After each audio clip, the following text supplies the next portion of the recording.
কাতার বিশ্বকাপ জয়ের পর এখন লক্ষ্য 2026 বিশ্বকাপ শিরোপা ধরে রাখার মিশন।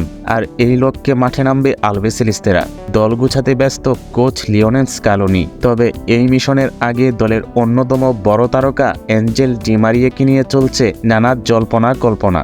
2024 সালে কোপা আমেরিকা জয়ের পর আন্তর্জাতিক ফুটবল থেকে অবসর নিয়েছিলেন ডি মারিয়া। তিনি স্পষ্ট জানিয়েছিলেন দেশের জার্সিতে আর খেলবেন না। নতুনদের সুযোগ দিতেই এই সিদ্ধান্ত নিয়েছিলেন মারিয়া। কিন্তু এরপরেও আলোচনায় তার ফেরার সম্ভাবনা নিয়ে।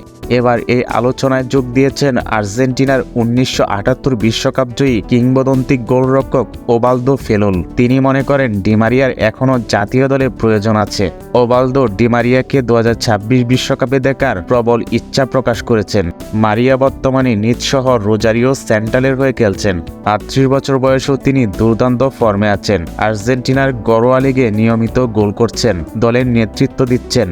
এদিকে আর্জেন্টিনার কোচিং স্টাফ এবং দলের কিছু খেলোয়াড় ডি মারিয়াকে জাতীয় দলে ফেরানোর অনুরোধ করেছেন। তাকে বিশ্বকাপের স্কোয়াডে রাখলে দলের শক্তি অনেক গুণ বেড়ে যাবে। আগামী জুনে শুরু হওয়া বিশ্বকাপ গ্রুপ পর্বে আর্জেন্টিনার প্রতিপক্ষ আলজেরিয়া, অস্ট্রিয়া এবং জর্ডান।